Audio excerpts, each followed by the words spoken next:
"Right," said Inspector Horvis. "We have wasted more than enough time." Rune's raiders stood in a dubious huddle before the great gasometer, fingering an arsenal of weaponry they were certainly unqualified even to handle, let alone raise in anger. Horvis cocked his old service revolver. "Now, Rune," he said, "open it up. There's a good fellow." "Open it up." Rune slowly remouthed the inspector's words. "Open it up." "We have the element of surprise to our favour." Horvis turned to address the nervous constables. "Now, gentlemen, I do not want a bloodbath on my hands. We do not know how many of them are in there. No one, and I mean no one, shoots anyone until I give the order. Do I make myself understood?" The boot-blackened faces bobbed up and down in the darkness.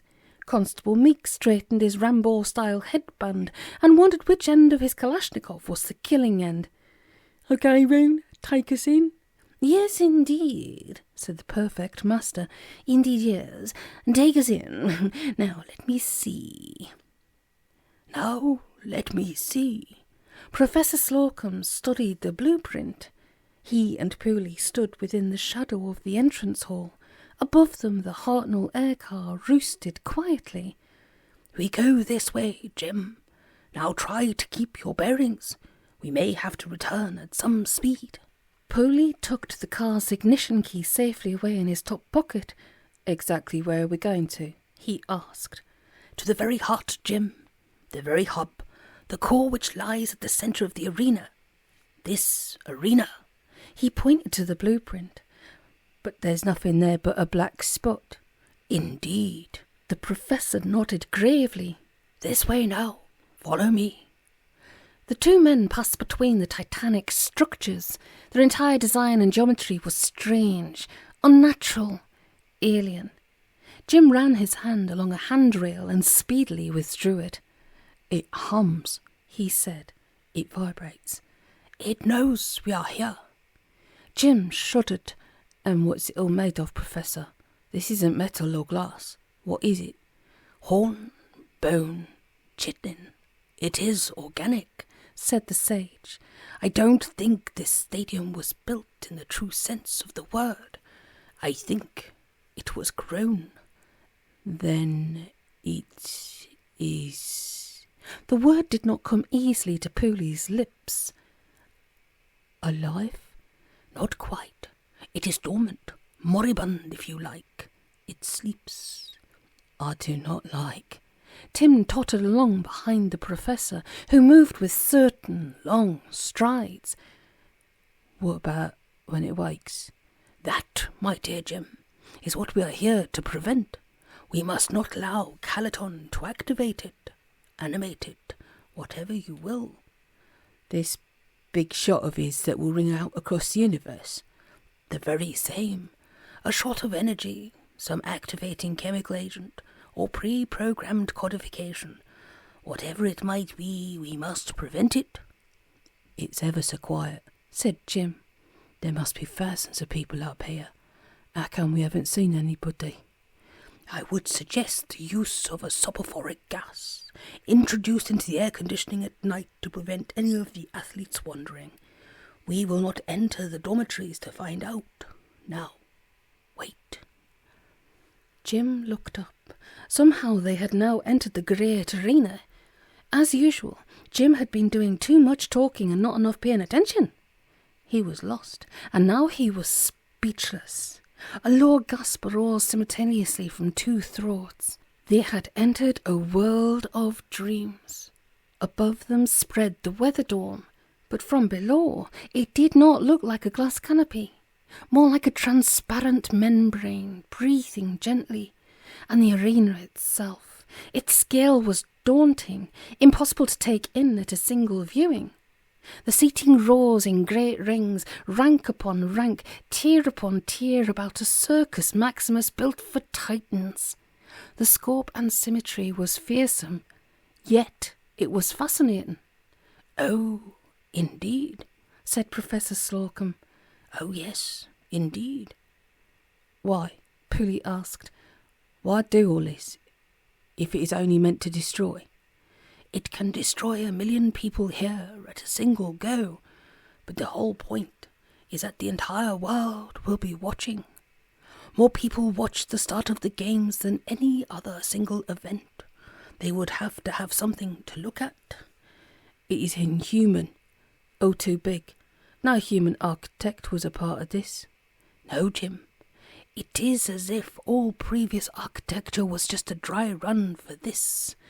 Baalbek, the pyramids, the temples of the Incas, the great cathedrals, all leading towards, he gestured to include all that he could, a temple for the gods. Jim's head swam. You are talking about religion again. Not religion. An ideology, perhaps, a greater understanding, a greater knowledge, but not one born of men. Worship of his gods has driven man to his most abominable of crimes, but also to his greatest of achievements. But this is not the work of man, but that of a higher order of being. Esoterica was never my strong point, but this is the work of the devil. It is all here, Jim. A master plan, a great formula, the culmination of 100,000 years of accumulated thought and knowledge. Then we are finished. Calaton told the truth. Those that would walk with the gods require somewhat superior footwear. Let's go out now, Professor. Warn the army or something. Take our chances on the ground. No, Jim. The Professor held up his hand. All this can act for good as well as for evil. We can save the games, save mankind. This is the product of high magic. Knowledge is neither good nor evil. It is in how it is applied. As ever, you have grasped but a tiny morsel of reality, came a voice from everywhere and nowhere. You think to construct a map of the universe, having nothing but the plan of your own backyard. Pooley turned about in circles. The Professor stared into space. Proud little man, the voice continued, puffed up with your own importance, creating God in your own image. I am unable to see you, said the Professor. Will you show yourself, or must I call out to you in the darkness? The air buzzed with an unnatural electricity. Proud little man, said the voice, to fear me so much that you dare not show yourself. Fear is a human concept, Professor, as is love, but you would know nothing of that. Love, fear, hatred, all masks and blinkers, walls of delusion hiding a higher reality. Pooley strained his eyes to see something, anything, but the stadium swept away in all directions, fading into hazy perspectives. The owner or owners of the voice remained hidden to view. Jim shivered. There was a terrible B-movie banality about Calaton's conversation, one which, to Jim's extensive knowledge of the genre, generally terminated in such phrases as, "So die, puny earthling," or something of a similarly unpleasant ilk. What do you want here, Professor? Have you come to plead for your precious humanity, or perhaps for yourself alone? On the contrary, I have come to issue you a challenge. There are old scores to be settled. Old scores? I'm intrigued. The voice came close at Pooley's elbow, and the lad leapt back, keeping his failing bladder in check. Calaton was sitting not 2 yards away in one of the rear stadium seats. Near enough to leap upon and kill, thought Jim, although he didn't feel personally up to the challenge. I thought perhaps you came in peace for all mankind. The mocking tone in Calaton's death-rattle voice grated on Jim's nerves, but the Professor seemed oblivious to it. Hardly that, Calaton. I came to exact retribution, to punish you for crimes and to finish a job which should have been finished a long time ago. Laughter exploded from Calaton's hideous fears, and the stench of his breath reached Jim, curling his nostrils and crossing his eyes. And how do you mean to go about it? You are in my world now. I can smash you whenever I choose. Perhaps and perhaps not, but hardly a victory upon a grand scale. I propose a far more noble scheme, and one which I think might appeal to your sense of grandiosity as well as of justice. Speak on. I propose a battle of champions to be held here. And now, champions, battle, what is all this? The protagonists are well known to each of us. Light against darkness, good against evil. Your man against mine. Men? What men? The sleeping kings of Brentford, said Professor Slocum. What? Calaton's head shrank back into his shoulders, his chest bulging out to receive it. Then he sprang from his seat to land upon all fours. You know of this? Of the old battle, of the sanctuary. Yes, I know. Calaton bounced and shook. Low howls and guttural sounds broke from his twisted mouth. Jim wondered where the laughs were. With a shudder, Calaton rose once more upon 2 feet.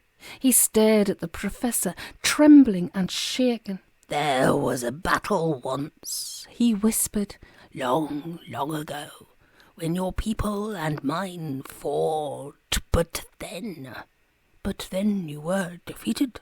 Defeated never. Look where you stand, Professor. Does this look like defeat to you? Then you have nothing to fear. You may enjoy your sweet revenge. With that, the professor turned upon his heel and strode off down the long walkway towards the arena. This is my challenge, Calaton. Take it, if you dare. Jim watched Calaton. He was perched upon his crooked heels, frozen as if lost in thought. In reminiscence, perhaps. The professor strode on. Jim glanced down. The Gladstone bag was there at his feet. The old man had gone off without it. In his recklessness he had surely left himself undefended. Jim was moved to take action, but lacked the wherewithal. Should he open the bag, chuck the whole lot at Calaton, or simply run like mad? Without warning, Calaton shot past him, bawling him from his feet. Jim felt that hideous strength, the raw elemental power. It fairly put the wind up him. Climbing into the nearest seat, Jim flopped, powerless to do anything other than to look on.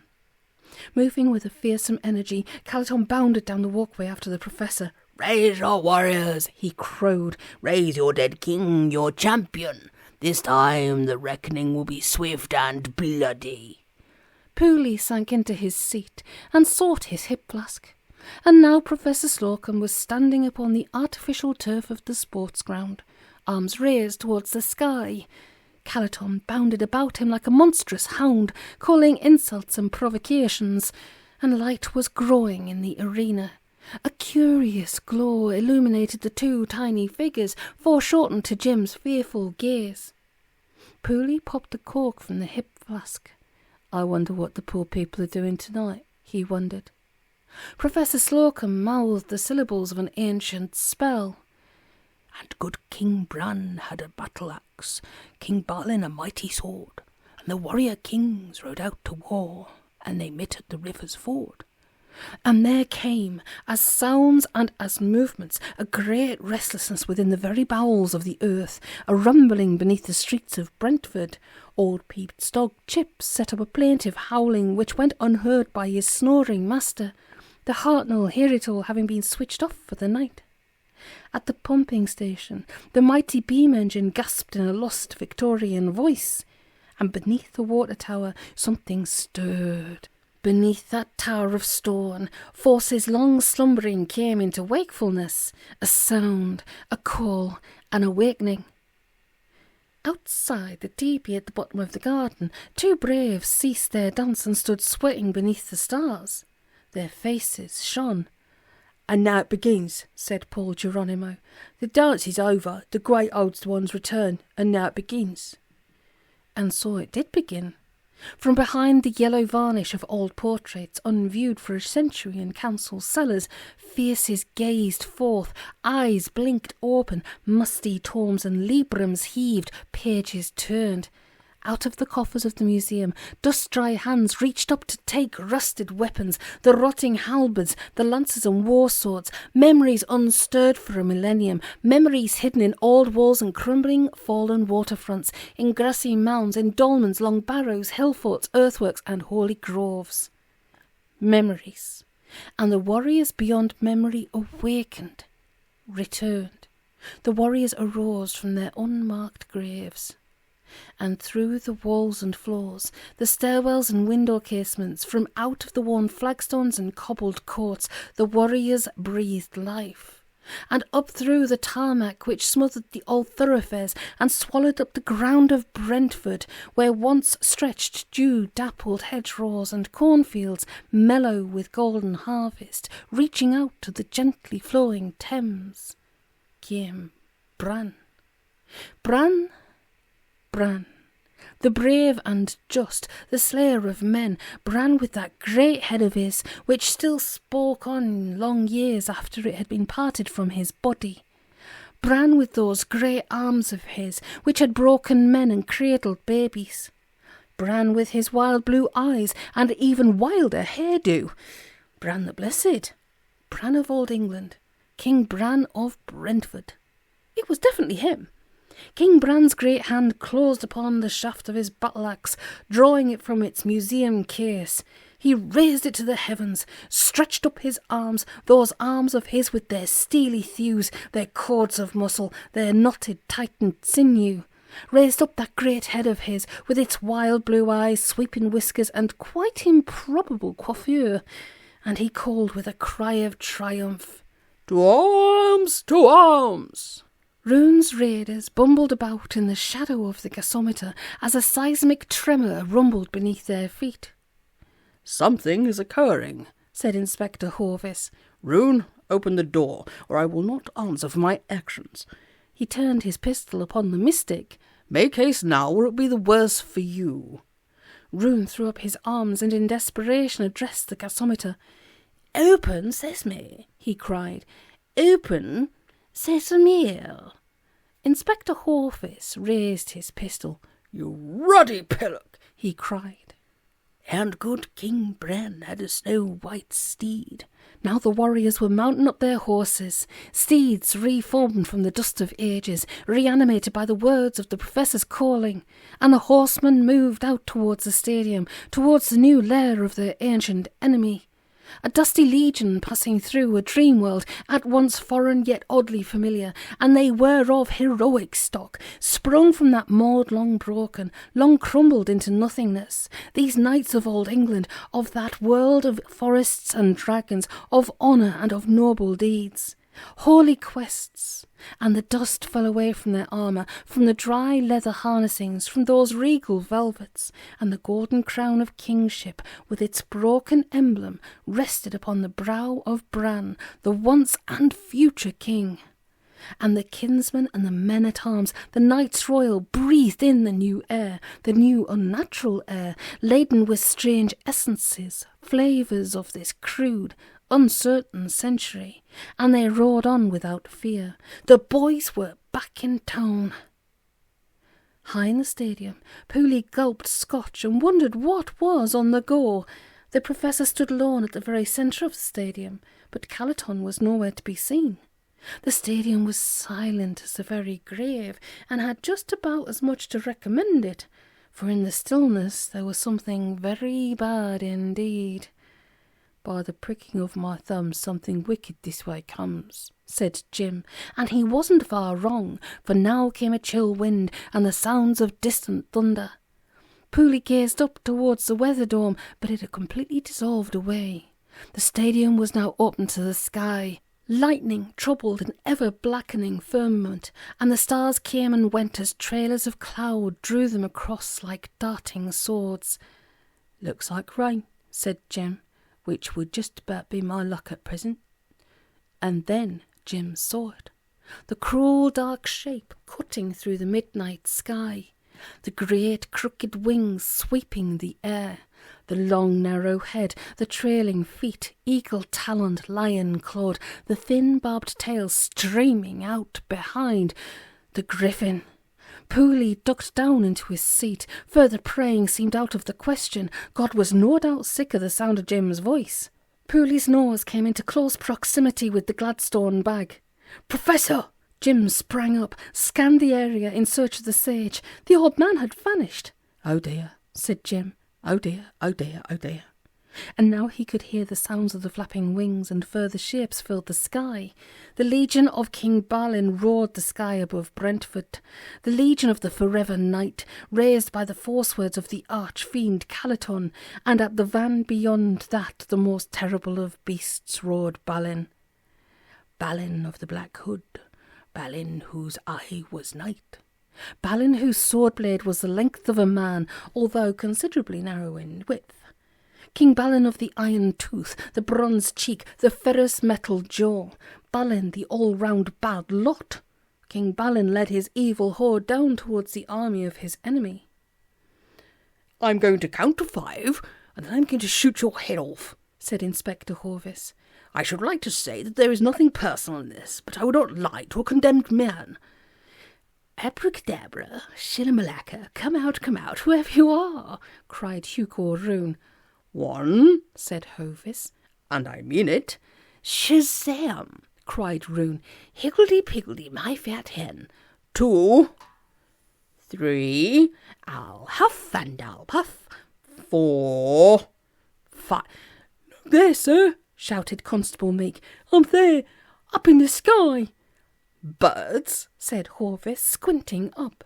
"No, not birds. Bats? No. Holy hell!" "And there, sir, who's that?" Horvis peered about, following the constable's wavering digit. On one of the high catwalks of the gasometer, a solitary figure was edging along, carrying what looked to be a couple of heavy suitcases. "What's going on here?" Hovis demanded. "I demand an explanation." "What's he doing, sir?"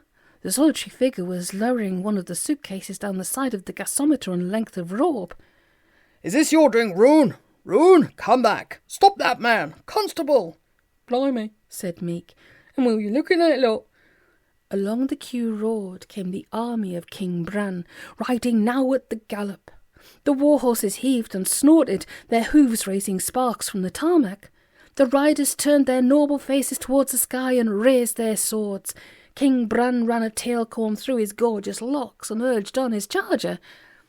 "Giddy up, Dobbin," he cried. "Good boy there, gee up." Constable John Harney brought down Hugo Rune with a spectacular rugby tackle. "Gotcha," said he, quoting the notorious headline from the Sun. Horvis leapt up and down. "Arrest everybody," he cried. "Get on a walkie-talkie, Meek. I want the SPG, the SAS, the Reserves, the Ballyboys Brigade, and get them all here." "Yes, sir." Meek whipped out his walkie-talkie. "Coaling, old cuz," he said in his finest Broderick Crawford. "Coaling, old cuz." "Please, sir, about this suitcase." "What suitcase is that, Ricky?" "This suitcase, sir." Constable Ricky pointed to the thing, which now dangled a few feet above his head. "Arrest it, boy! Arrest that holidaymaker. That case is probably full of drugs." "It's ticking rather loudly, sir." "Ticking? Oh, my God!" "Duck, you suckers!" called a voice from above. "Hit the deck!" The army of King Bran reached the Arts Centre. From out the night sky their mortal enemies fell upon them. The dark creatures dropped down upon the horsemen, beaks snapping, claws crooked to kill. The legions of darkness led by their evil lord, Balin the Bad. Balin with his brow of burnished copper, Balin with his nose of black lead, his navel of tungsten carbide, and rare alloy with a complicated chemical figure. "No prisoners!" cried Balin. "Spare not a filling, not a spectacle frame. Kill them all! Kill, kill, kill!" "Kill, kill, kill!" echoed his men, spurring down their nightmare steeds. "God for Harry!" cried King Bran.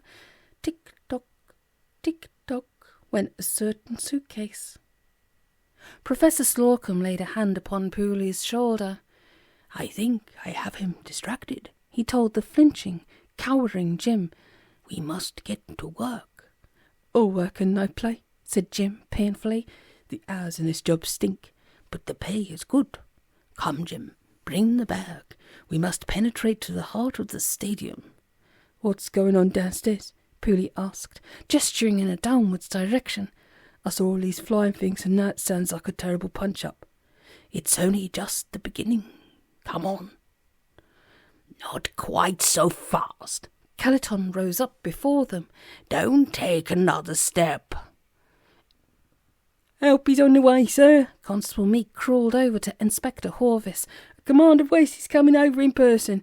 He's bringing a special task force, and he seems terribly upset, sir. Do you know him? Horvis buried his face in the ground and thrashed about with his legs. You're all under arrest, he foamed. Tick-tock, tick-tock, tick-tock went the suitcase.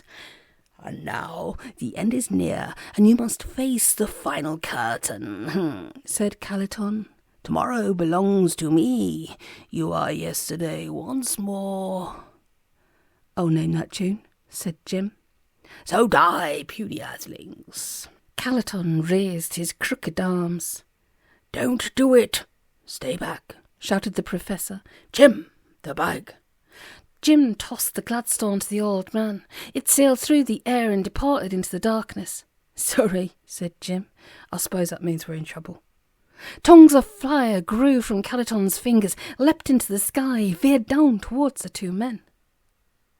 The armies of Bran and Balin locked in titanic conflict the length of the Ealing Road. Big and bad was the fighting, great and terrible the hewing, the war cries, the blood and the torment.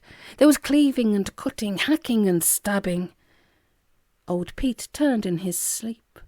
Get down, Chips, he muttered. And so die, called Caliton as he stood amidst the raining fire. I rest myself in the name of the law, said Inspector Horvis. Tick-tock, and finally, go, said the dangling suitcase. The gasometer erupted in a burst of crimson flame. The figure on the catwalk shinned up another staircase, clutching his single suitcase. Torrents of debris filled the air and a cloud of golden dust. In the stadium, Caliton shook and shivered.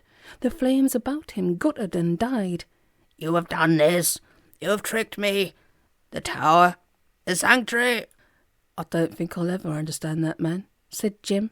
Run for your life, Jim, said the Professor. Now that I do understand. Jim took to his heels. Caliton staggered down the walkway towards the gaming ground. The sanctuary, the wall is breached.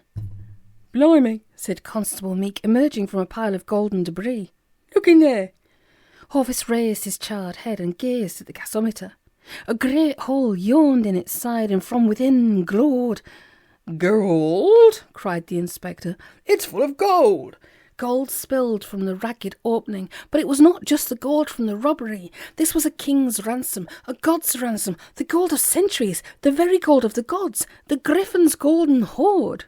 I get 1%, said Hugo Rune, making an unexpected reappearance. And don't forget that. God for Harry! King Bran swung his mighty battle-axe, taking several heads from his many shoulders. Forward, men! The battle is ours! The horsemen moved onward, carrying the fight to the very doorway of ye Flying Swan Inn. Same old sign, said Bran. A cup of mead later, I think. Upstairs, Neville pulled a pillow over his head. Another damn party, he mumbled, snuggling down. Now where was I? Oh yes, Alison, the appliance. Caliton bounded over the artificial turf. The sanctuary, the sanctuary. Charles Lawton wasn't in it. The figure on the high catwalk faced another stairway. Below him the battle raged, cruel and bloody. Other tiny figures danced before the torn opening, delving into the golden hoard. From the direction of the Brentford half-acre came the scream of police sirens as a convoy of armoured vehicles moved into view. The solitary figure climbed up and up, labouring beneath the weight of his suitcase. The stairways led ever upwards, towards heaven. The gasometer was never this high, yet it was. Upwards and ever upwards. I think I'm lost, said Jim Pooley. In fact, I know I am. Well done, Jim. Now listen. Pooley turned upon the Professor. None of this is my doing. I don't see why I should carry the can. Or the Gladstone. You're the magician. Wave the magic wand or something. Really, Jim. Well, said Pooley, all sulks. I got us up here, and a fine waste of time it's been. The least you could do is get us down. There is a way, I think, said the Professor. Follow me. My God, said Commander West as the armoured convoy turned into the Ealing Road and slewed to a halt amidst the holocaust. "Heavy right gear, CS gas, shields and batons." "Rubber bullets," the driver suggested. "Rubber bullets. Right shields, sir." "I said that. Helmets in. Call for more reinforcements. Get on the blower, Brian. There's full-scale war going on here. Good Godfrey, that's head on the bonnet, innit?" "Looks like a Viking head, sir." "Nah, more like a Saxon. Or a Celt, sir." "Damn it, Bryant, I don't give a dog's doings about its nationality. Get the horrid thing off my bonnet." Constable Bryant stared out through the security grill at the carnage beyond. "I'm a bit doubtful about going out there, sir." "You'll be on a charge, Constable." 10-4, sir." "Down this way," said Professor Slocum. "It doesn't smell good," said Jim. "Just follow me." "Arrest all this gold, Meek. I saw you filling your pockets. Rune, put that back." 1%, here it is. I'll take it now." "No, you ruddy won't. Meek, I'm warning you. Reeky, I don't know where you got that wheelbarrow, but—" The figure on the high catwalk gasped breathlessly. The stairways led up forever, but now he knew that at the top, he faced another stairway and prepared to climb, but his way was blocked. "You," said Calaton. "You did this, but you're—" "Dead," said John Omally, for it was no other man. "I all but was. Your filthy creatures damn near had me in pieces, but I survived. I crawled away and I hid out. I watched you and now I'm going to kill you. Where is my girlfriend? What you done with her, you gobshite?" "You're a hard man to kill," said Calaton. "However—" O'Malley shifted his suitcase from hand to hand. "Where is Jennifer?" "She's nice and safe. Would you like to join her? Shall I call Jennifer that you might see her one time? Kiss those soft red lips. She's so close you could reach out and touch her." "In here." O'Malley's free hand reached to the gasometer, but an icy blast tore it away, numb and bleeding. "No," said Calaton. "She's in here." He pointed to his mouth. "And now you can come inside." "You've killed her, you, whatever you are." "Whatever I am. Who do you think I am?" "You are Sharonzon," said Professor Slocum, "Lord of all anarchy, destroyer. You are Sharonzon."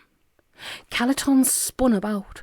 Above him on a higher catwalk stood Pooley and the Professor. Jim's eyes bulged, filled with tears. "John," he gasped. "John, is that you?" "What you made, Jim?" said that very man. "Blessed be," said Jim Pooley.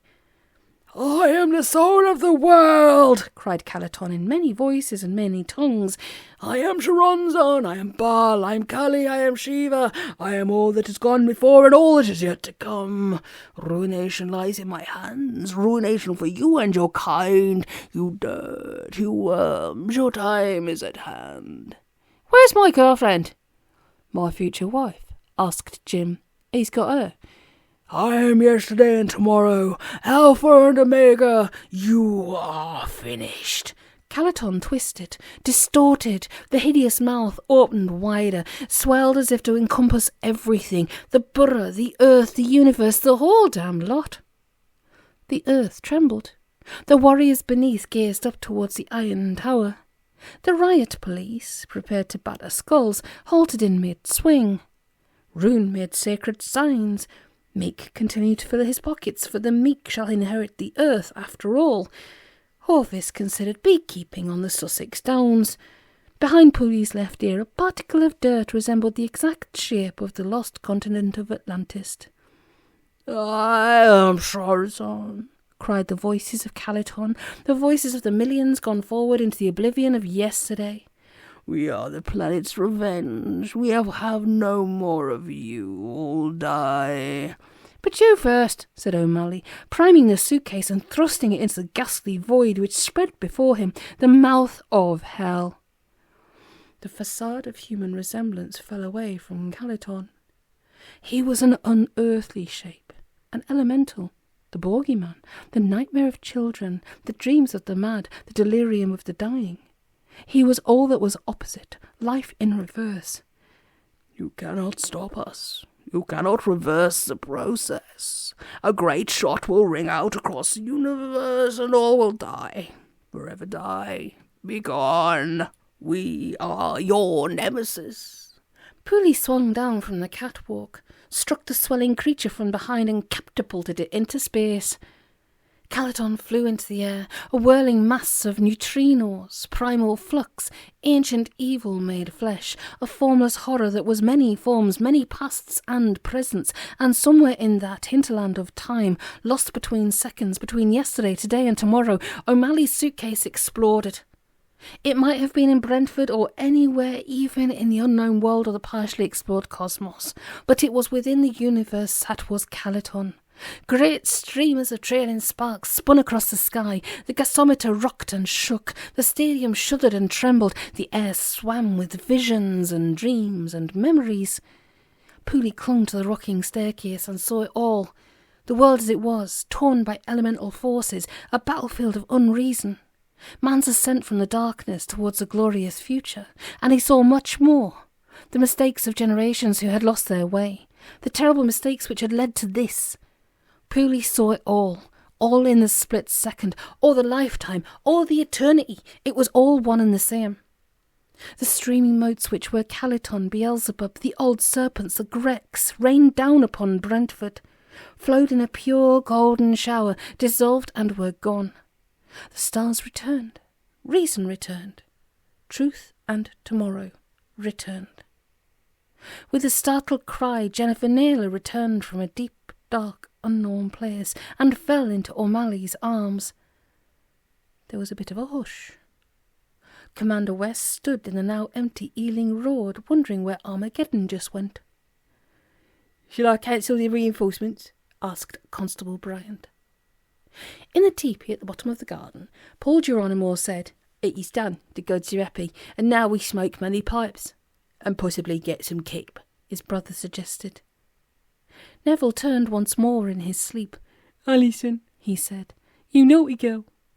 Inspector Horvis struggled towards the hastily commandeered ice cream van with an armload of gold bars. "Keep sticking them in," he told Hugo Rune. "There's plenty of room in the back."